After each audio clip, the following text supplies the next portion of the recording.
Hola, saludos a todos. Bien, continuemos con la segunda parte del video anterior, donde estábamos hablando del análisis del flujo, estábamos hablando del tema de qué es lo que proporciona el buró y cuál es el aspecto que debemos nosotros dar importancia, que es el riesgo. ¿Okay? Hemos ya visto cómo funciona la herramienta y los criterios. Ahora, en el video anterior no terminé de hacer un comentario, es sobre el tema del endeudamiento. O sea, las empresas comerciales, las tiendas comerciales, no son reguladas para dar créditos, como los bancos, ¿verdad? Y otras instituciones como empresas comerciales de venta de vehículos, etcétera, que son regulados. Y hay créditos especiales para cierto tipo de productos, pero para los otros productos, electrodomésticos, tecnología, motocicletas, etcétera, las empresas comerciales tienen un tipo de estructura para otorgar crédito que realmente debe ser analizado, ya que esto conlleva mucho a que la cartera vencida crezca y por ende pues las calificaciones sean bastante, por decirlo de otra manera, no tengan los criterios suficientes para su aprobación o no tengan los criterios suficientes,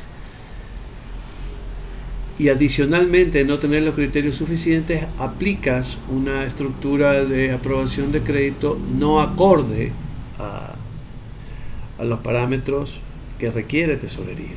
Entonces, por ponerles un ejemplo, y aquí vamos con el tema de buró nuevamente. El buró obviamente te da mucha información, pero engloba el endeudamiento. Y de acuerdo a tu salario o a tus ingresos fijos, tienes un porcentaje máximo de endeudamiento que puedes manejar. Pero el endeudamiento en este tipo de empresas comerciales siempre termina siendo un problema, porque ellos tienen un valor de contado y un valor a crédito. No es que yo el valor de contado quiero financiarlo a 12 meses y aplican una tasa como lo hace cualquier institución financiera o cualquier tarjeta de crédito, que compras algo con una tarjeta de crédito, te cobran el interés anual y las cuotas se van manejando en función del tiempo que tú quieras para ajustar la cuota. En estas empresas comerciales no es así. El problema es que no están reguladas. ¿Qué quiere decir eso? Que tienen un valor de contado y tienen un valor a crédito. Por ejemplo, si mañana quiero comprar un artículo de $500 es al contado, y si lo quiero comprar a crédito, dependiendo de la cuota que más se me ajuste, posiblemente a crédito a 2 años, a 3 años, sea $1.500, $1.800. De 2 a 3 veces más el valor del producto. Y esto de aquí es grave. ¿Por qué? Porque en la calificación de crédito, en el tema de endeudamiento, que también juega un papel muy importante en una valoración, uno tiene que darse cuenta si realmente ya superamos el rango de endeudamiento. Por eso en la parte final de las variables de entrada tenemos datos buró, monto máximo histórico y la frecuencia de atrasos. Bien, ese es un tema de cálculo que también cada empresa debe generar en función de los ingresos, el máximo endeudamiento en función de los ingresos. ¿Ok? Se manejaba hasta un 200%, hay que ver las actualizaciones, dependiendo del país, dependiendo de la región, dependiendo de la ciudad, dependiendo de la línea, puede variar. ¿Ok? Realmente no hay una regla escrita, esa regla se rompe siempre. Y les pongo un ejemplo, una vivencia personal. Mi hijo quería comprarse una nueva moto, o sea, tenía una moto anterior, la va a vender y quiere comprarse una nueva.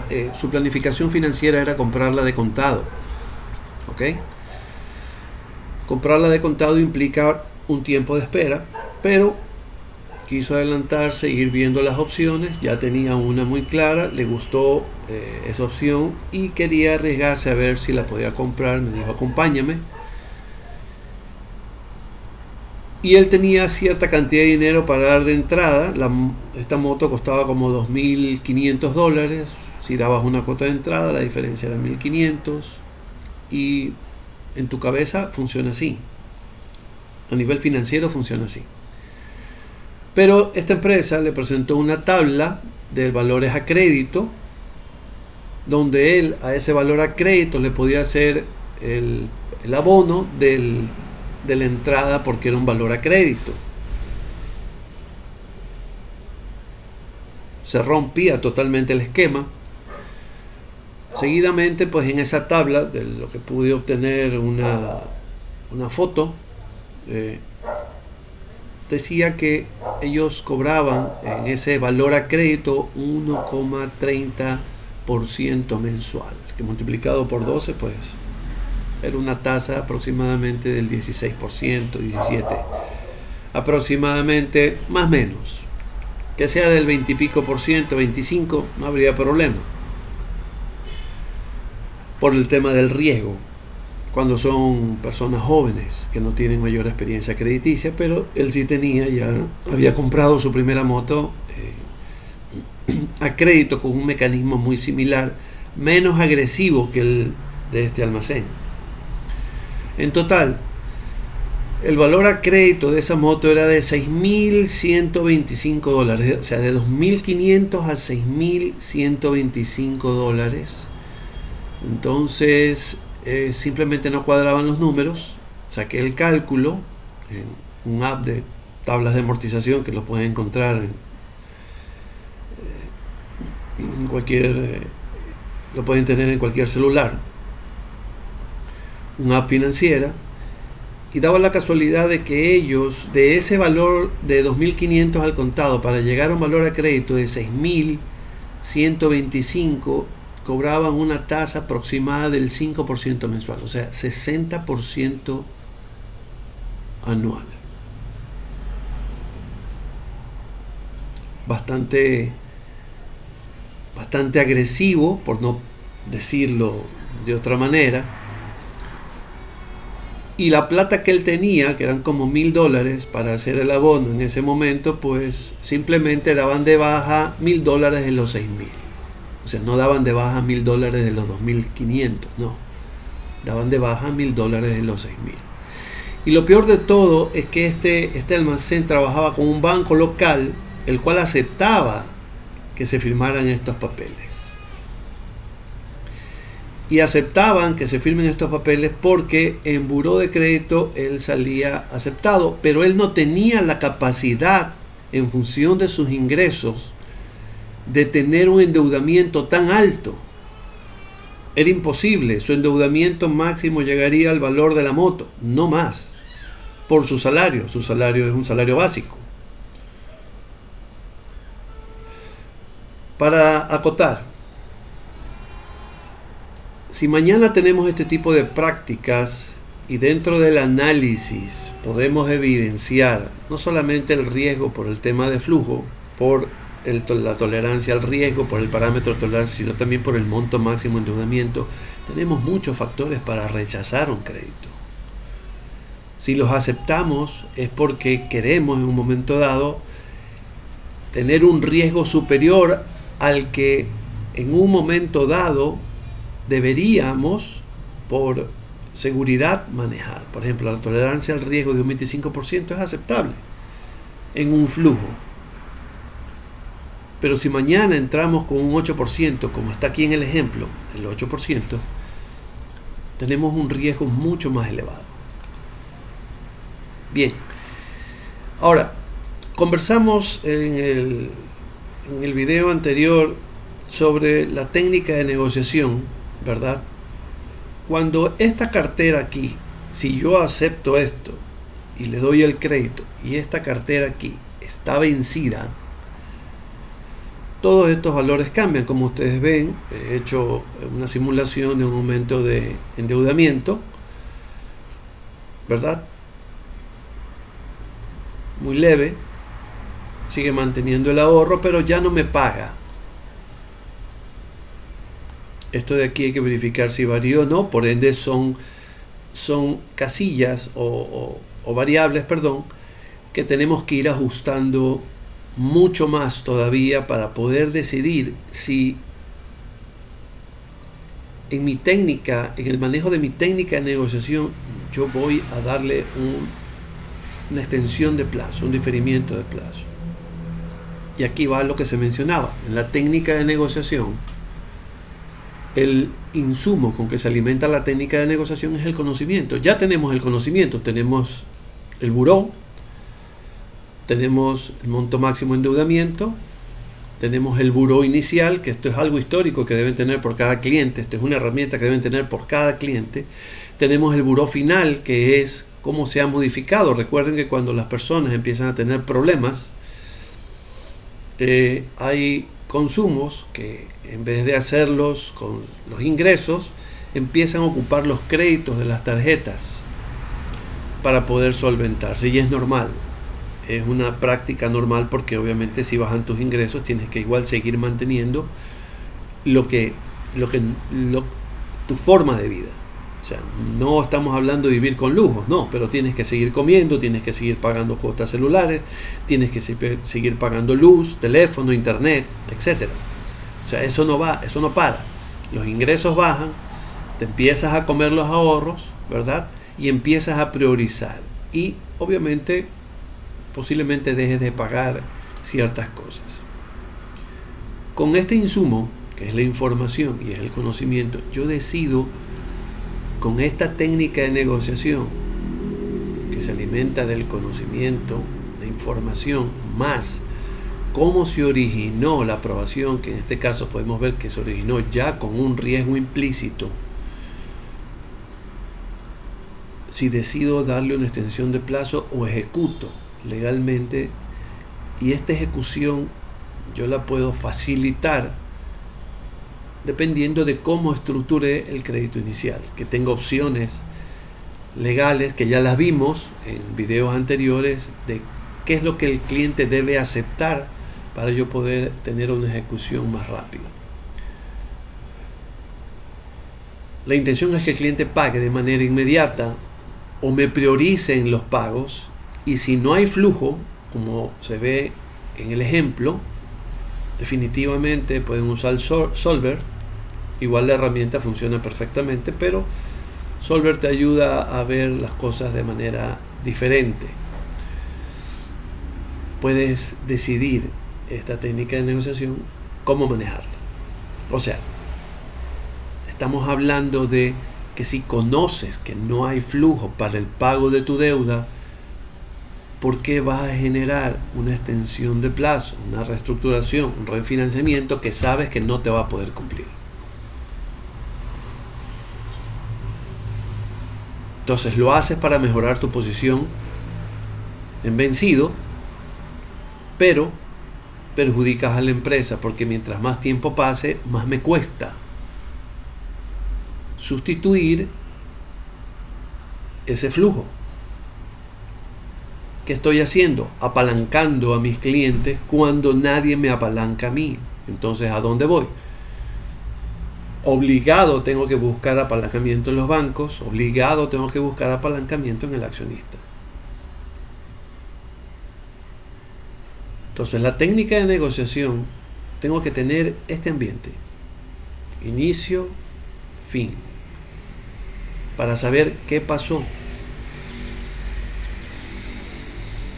Debo tener el nivel de riesgo reflejado para saber en qué momento tomo una decisión favorable para mi empresa.